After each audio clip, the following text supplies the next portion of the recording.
Hello friends, welcome back to my channel Mampi lifestyle চ্যানেলে তোমাদের সবাইকে স্বাগত। তোমরা সবাই কেমন আছো? আশা করি ভালো আছো। আমিও খুব ভালো আছি। তো আজকে চলে এসেছি একটা নতুন ব্লগ নিয়ে তোমাদের কাছে। আজকে আমরা বানাবো চাউমিন। তো সেটাই তোমাদের সাথে শেয়ার করছি। আজকে আমরা রাতের ডিনারে চাউমিন খাবো। তো সেই জন্য আমরা চাউমিন বানাবো। তো আজকে হচ্ছে রাতে ভাবলাম অনেকদিন চাউমিন বানানো হয় না, তো আজকে একটু চাউমিন বানাবো। তো বাচ্চারাও খুব বায়না করছিলো, আর আমারও খুব ইচ্ছা করছিলো যে অনেকদিন চাউমিন খাই না, চাউমিন খাবো। তাই এই যে এখানে আমি কড়াইয়ে চাউমিন সেদ্ধ করতে দিয়ে দিচ্ছি। একটু তেল দিয়ে দিলাম যাতে চাউমিনটা গায়ে গায়ে লেগে না যায়। তো রাতের ডিনারে আজকে চাউমিন। চলো চাউমিনটা সিদ্ধ হতে হতে আমি এগুলো কেটে নিয়ে আসি। আর এখানে ডিম, সস, বাদাম, ম্যাগি মশলা সব এনে রেখেছি আমি। তো এদিকে চলো আমি ওগুলো কেটে নিয়ে আসি। এই যে আমি এখন এখানে কাটতে বসেছি, এগুলো কেটে নিই। লঙ্কা, পেঁয়াজ, রসুন যা যা লাগবে সব কেটে নেবো। এখানে একটু বরবটি ছিল ফ্রিজে, তো বরবটি নিয়ে এসেছি। তো ভাবলাম অনেকদিন পর বানাচ্ছি, তো তোমাদের সাথে শেয়ার করি। তাই তোমাদের সাথে শেয়ার করতে এই ভিডিওটা বানাচ্ছি। তোমরা সবাই আমার সাথে থেকো, পাশে থেকো। ভালো লাগলে অবশ্যই ভিডিওটা লাইক, কমেন্ট করো, শেয়ার করে দিও। তো আমাকে একটু সাপোর্ট করো। তোমাদের কাছ থেকে এটুকুই চাওয়া, আর কী বা চাইতে পারি তোমাদের কাছ থেকে বলো। তো এদিকে দেখো আমি সব কেটে কুটে নিয়ে চলে এসেছি। আর এদিকে চাউমিনটাও সেদ্ধ হয়ে গেছে। তো চাউমিনটা দুই ভাগে রেখেছি যাতে লেগে না যায়। তো দুটো ঝুড়িতে রেখেছি হাফ হাফ করে। আর এদিকে কড়াইটাও গরম হয়ে গেছে। এখন এটার মধ্যে আগে আমরা ডিমগুলো ভেজে নেব তেল দিয়ে। তো ডিমগুলোকে আগে ভেজে নামিয়ে রাখবো। তো তোমরা যারা ইউটিউবে প্রথমবার আমার ভিডিওটা দেখছো তারা প্লিজ আমার চ্যানেলটা সাবস্ক্রাইব করে দিও।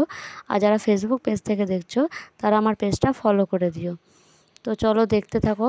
ডিমগুলোকে আমি আগে ভেজে নিচ্ছি, কারণ চাউমিনের উপরে ডিমটা দিলে সেই ডিমটা চাউমিনের গায়ে লেগে লেগে যায়, ওটা ভালো লাগে না। তো সেই জন্য ডিমগুলোকে আমি ভুজিয়ার মতন করে আগে ভেজে নিচ্ছি, যাতে ছাড়া ছাড়া থাকে, একটার গায়ে একটা না লেগে যায়। তো ডিমগুলো মোটামুটি ভাজা হয়ে গেছে দেখো। তো এখন রাতের বেলা এটা বানাচ্ছিলাম, একটু লাইটের জন্য একটু অন্ধকার অন্ধকার হচ্ছিল জায়গাটা। তো যাই হোক, ডিমটা মোটামুটি হয়ে গেছে। এখন ডিমটা নামিয়ে ফেলবো।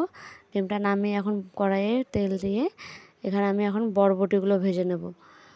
তো এখানে আমি এখন বরবটিগুলো দিয়ে দেবো। বরবটি কুচিয়েছিলাম, সেই বরবটিগুলো ভেজে রাখছি। কারণ হচ্ছে আগে ভেজে ভেজে না রাখলে ওই একসঙ্গে সব কিছু দিলে ভালো হয় না, আমার তো ভালো লাগে না। একটু আলাদা আলাদা করে সব ভেজে নিলে মানে টেস্টটা একটু বেশিই ভালো লাগে মনে হয়। তো বরবটিগুলোও ভাজা হয়ে গেছে। তো এখন কড়াইয়ে তেল দিয়ে এখন হচ্ছে পেঁয়াজগুলো দিয়ে দিচ্ছি। এবার পেঁয়াজ, লঙ্কা, টমেটো, তারপরে রসুনও থেতো করে দিয়েছিলাম। তো সেগুলো সব আমি হচ্ছে এর মধ্যে দিয়ে দেবো।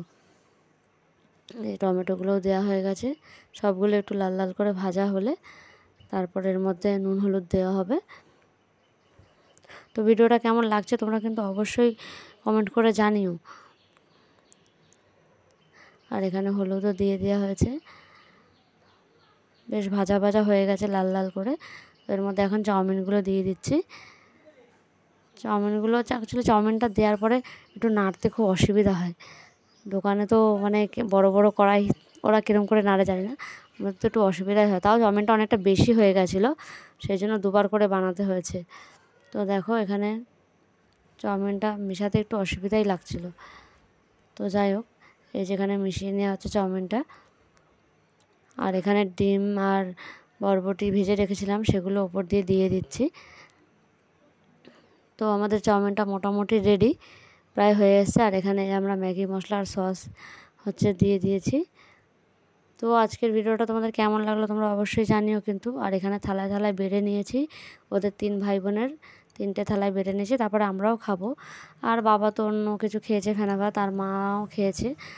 তো এখানটা ওরা খেতে বসেছিল, যে খুশি এখানে খেতে বসেছে, আর অর্পণও এখানটা খেতে বসেছে, পিয়ুষও বসেছে এই পাশে। তো ওরা 3 ভাই বোনকে আগে দিয়ে দিয়েছি, ওরা 3 ভাই বোন এখানে খেতে বসেছে। তো মা আবার অর্পণের সাথে ইয়ার্কি করছিল ওকে রাগানোর জন্য, যে তোর থেকে আমি খেয়ে নেব, দেখি কেমন টেস্ট হয়েছে। তো যাই হোক, ওরা এমন করছিল। তো এখানে আমিও নিয়ে বসে পড়েছি, খাচ্ছিলাম। তো আজকের ভিডিওটা কেমন লাগলো তোমরা অবশ্যই কমেন্ট করে জানিও কিন্তু। তো তোমরা সবাই ভালো থেকো, সুস্থ থেকো, আমার পাশে থেকো। তোমাদের সবাইকে জানাই গুড নাইট।